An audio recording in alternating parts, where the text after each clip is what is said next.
Hi, this is Sandra Henry Stocker, author of the Unix as a Second Language blog on Network World.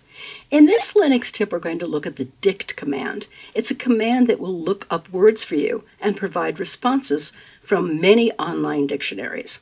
You can install it with one of these commands, depending on what version of Linux you're using.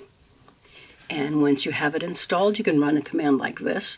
I'm going to pipe the output to more so we can look at it a screen at a time. So I'm looking up the word fringe.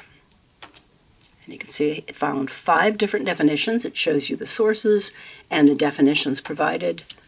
And go down to the bottom. And that's what it found for that command.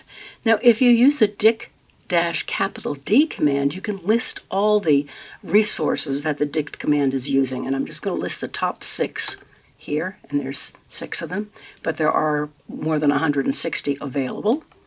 And if I use a command like this, where I'm referencing the dictionary fd-eng.fra,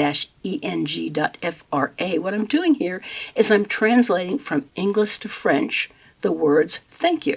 So if I hit return here, you can see it says thank you is merci, and between the slashes over there, it shows the phonetic alphabet for how to pronounce thank you.